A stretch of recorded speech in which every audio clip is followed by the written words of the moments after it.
మహబూబాబాద్ జిల్లా నెల్లికుదురు మండలం ఆలేరు గ్రామంలో గత వర్షాకాలంలో చెరువుకు పడిన గండిని పూడ్చాలంటూ గ్రామ రైతులు ఆందోళనకు దిగారు. చెరువుకు గండిపడి 5-6 నెలలు కావస్తున్నా ఇంతవరకు అధికారులు పట్టించుకోలేదని రైతులు ఆవేదన వ్యక్తం చేస్తున్నారు. కెనాల్ వాటర్ వచ్చిన నీరు వృధాగా పోతుందని, దీంతో రైతులు తీవ్రంగా నష్టపోతున్నామని అన్నారు. అధికారులు తక్షణమే స్పందించి చెరువు పడిన గండిని పూడ్చాలని డిమాండ్ చేశారు. సంగారెడ్డి జిల్లా రామచంద్రపురం జాతీయ రహదారిపై రోడ్డు ప్రమాదం చోటు చేసుకుంది. రవితేజ అనే కార్మికుడు స్కూటీపై వెళ్తుండగా వెనుక నుంచి వచ్చిన టిప్పర్ ఢీకొట్టింది. ఈ ప్రమాదంలో రవితేజ అక్కడికక్కడే మృతి చెందారు. సమాచారం తెలుసుకున్న పోలీసులు కేసు నమోదు చేసి దర్యాప్తు చేపట్టినట్లు వెల్లడించారు.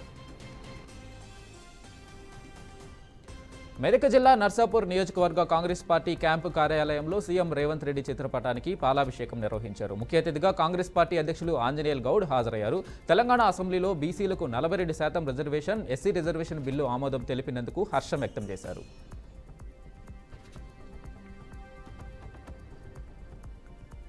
యువకుడు ఉరివేసుకుని ఆత్మహత్యకు పాల్పడ్డ ఘటన సూర్యాపేట జిల్లా కోదాడ పట్టణంలోని శ్రీనివాస నగర్లో చోటు చేసుకుంది. శ్రీనివాస నగర్కు చెందిన Mateti Ranjith mineral water auto నడుపుతూ జీవనం సాగించేవాడు. జీతం సరిపోక ఆర్థిక ఇబ్బందులు తాళలేక ఇంట్లో ఎవరూ లేని సమయంలో ఫ్యాన్కు ఉరివేసుకుని మృతి చెందాడు.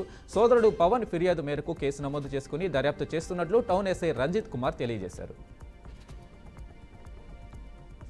కాకినాడ జిల్లా పిఠాపురంలో శ్రీపాద శ్రీ వల్లభ మహాసంస్థానంలో లోలయ కార్యనిర్వహణాధికారి సౌజన్య ప్రభాకర్ అధ్యక్షతన హుండీ లెక్కింపు కార్యక్రమం నిర్వహించారు.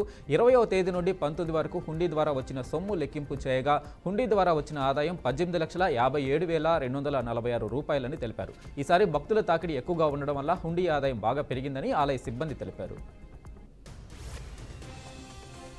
కుప్పం ఏరియా ఆసుపత్రిలో మార్చి 21, 22వ తేదీలలో నిర్వహిస్తున్న సదరం క్యాంపును సద్వినియోగం చేసుకోవాలని ఆర్టీసీ వైస్ చైర్మన్ మునిరత్నం స్పష్టం చేశారు. కుప్పంలోని టీడీపీ కార్యాలయంలో ఏర్పాటు చేసిన సమావేశంలో ఆర్టీసీ వైస్ చైర్మన్ పిఎస్ పాల్గొన్నారు. ఈ క్రమంలో పెన్షన్ కోసం వృద్ధులు, దివ్యాంగులకు సదరం క్యాంపులో పరీక్షలు నిర్వహించి ధృవీకరణ పత్రాలు అందజేయడం జరుగుతుందని తెలిపారు. కుప్పం లబ్ధిదారులు నేరుగా క్యాంపుకు హాజరై పరీక్షలు చేయించుకోవచ్చని సూచించారు.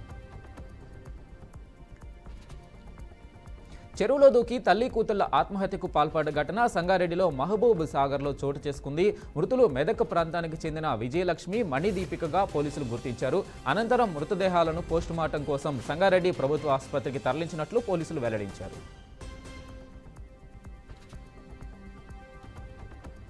అనంతపురం జిల్లా వైఎస్ఆర్సీపీ రాష్ట్ర మైనార్టీ సెల్ అధికార ప్రతినిధిగా క్యాన్ పెట్రోల్ బంక్ అధినేత షేక్ నియాజ్ అహ్మద్ను నియమించిన సందర్భంగా ఆయన అభిమానులు నియాజ్ అహ్మద్ క్యాంపు కార్యాలయంలో కేక్ కట్ చేశారు. ఈ క్రమంలో రామ్నగర్లోని క్యాన్ పెట్రోల్ బంక్ నుంచి అనంతపురం వైసీపీ అధ్యక్షులు అనంత వెంకటరామరెడ్డి నివాసం వరకు బైక్ ర్యాలీ చేపట్టారు. వైసీపీ జిల్లా అధ్యక్షులు అనంత వెంకటరామరెడ్డిని కలిసి పుష్పగుచ్చం అందించి కృతజ్ఞతలు తెలిపారు. వైసీపీ బలోపేతం కోసం తాను చేసిన కృషికి గాను వైఎస్ జగన్మోహన్ రెడ్డి ఇచ్చిన బహుమతిగా షేక్ నియాజ్ అహ్మద్ అభివర్ణించారు. వైఎస్ జగన్మోహన్ రెడ్డి మరోసారి సీఎం అయ్యేంత వరకు అలుపెరగని కృషి చేస్తానని షేక్ నియాజ్ అహ్మద్ హామీ ఇచ్చారు.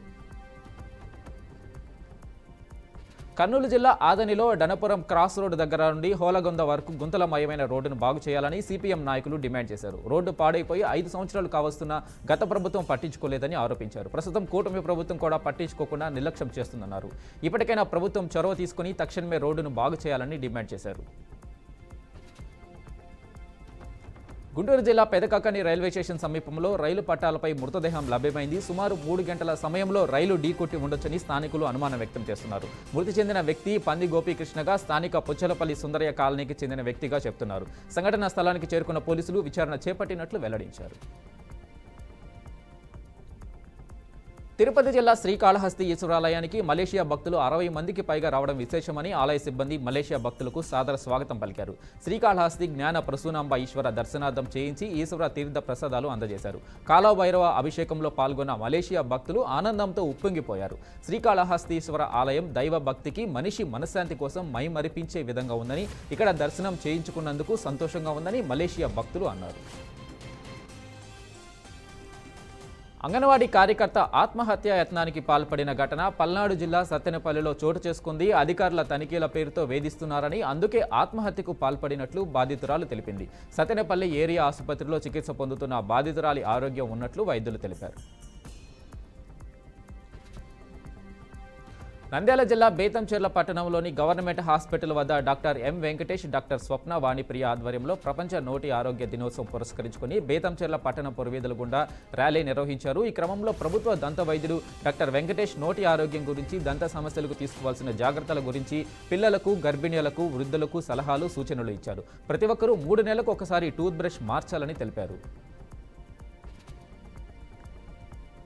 ప్రకాశం జిల్లా గిద్దలూరులోని అర్బన్ కాలనీలో ఇళ్ల నుంచి వచ్చే మురుగునీరు రోడ్లపైకి రావడంతో దుర్వాసన వెదజల్లుతుందని సిపిఎం పార్టీ నాయకులు ఆవలయ్య తెలిపారు. రోడ్లపై మురుగునీరు చేరడంతో దోమల ఉత్పత్తి చెంది ప్రజలు రోగాల బారిన పడుతున్నారన్నారు. ఇప్పటికైనా అధికారులు వెంటనే స్పందించి మురుగునీరు రోడ్లపై నిల్వ లేకుండా తగిన చర్యలు తీసుకోవాలని ఆవలయ్య డిమాండ్ చేశారు.